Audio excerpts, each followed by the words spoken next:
Toothpastes market them powerfully and brush your teeth first thing in the morning is told, but Ayurveda says drink 2 glasses of water before brushing because mouth is alkaline, which is correct. So does Ayurveda really prescribe drinking water right up early in the morning? Your comments on that, sir. See, Ayurveda very clearly said there is a Ushapana, one concept. Early morning, after getting up, attending the nature calls, then afterwards it is Ushapana, it is said, but typically that Ushapana has to be done through the nose, not through the mouth.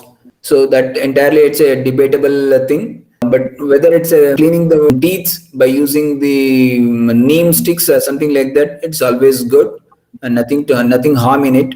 And if you consume water also, it is not going to cause bacteria present in the stomach get automatically destroyed by the hydrochloric acid present in that. So it is not going to harm you anyway.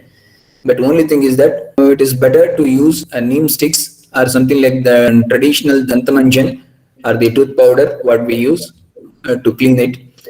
And any toothpaste, it is a technically a westernized or a chemical based thing. To that, any Ayurveda extract is added, doesn't become Ayurvedic. It's only a Ayurveda principle added to the toothpaste, and it will definitely have the toothpaste base chemical effects will be there on the body. It's better use powders as it is for the brushing. Another question is, with dengue season coming, can taking Giloy for a few months be helpful? Generalized guduchi, we are consuming it. It is for the purpose of rasayan and all those things. But when dengue comes, and a specific dosage is taking is different. As a precautionary thing, taking something is different. Nowhere it is claimed that if you are consuming guduchi, you will not get the affected by dengue. That claim is become once again unscientific. It is not possible. And dengue can happen. If it is happen, then accordingly treatment planning should be done. And while doing the treatment planning, guduchi is one of the important drug of choice. Then what is the best way to consume garlic? Is boiling the garlic in the milk and drinking the milk, is it a good idea? Definitely, it is a good idea, and it is what Ayurveda has Kshirapaka, a very clear one. And the reason behind that is garlic is having a very tikshna, penetrating property, and to reduce that penetrating property to some extent by using the madhura and snigdha dravya, that is dugdha, that is the milk. That's why it is boiled in the milk and it is consumed. And that type of kshirapaka, Lashuna kshirapaka, we call it in technically, and that is a very, very good for the vata, as well as it is very good for even arterial blockages, and it can be taken.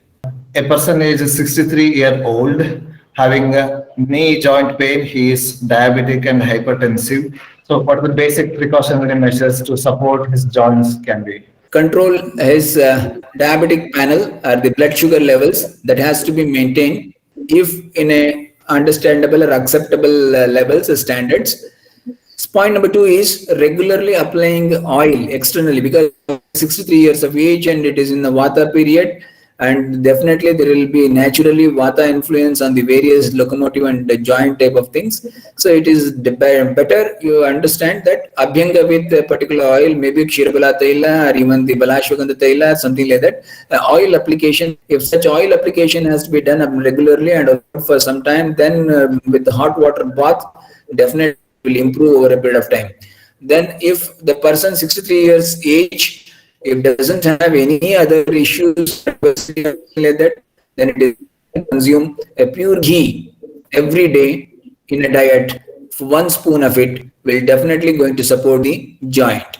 So that can be maintained, provided he should have a control over blood sugar levels. Okay, another question. How to maintain muscle strength in a person who is 71-year-old?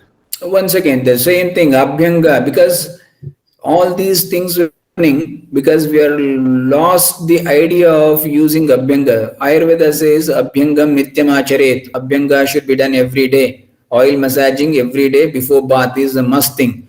But unfortunately, we are lost that ideology and even the technique of doing it, or even the information about that.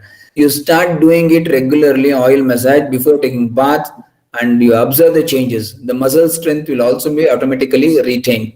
So along with that, minimum vyayama, whatever it is required to maintain the muscle strength. Because just simple oil can be used, maybe sesame oil if you get it, or if you are getting a coconut oil, that is also good, or even the sarshapataila or the mustard oil, that is also good. So all these, they are even having of any Ayurvedic brands.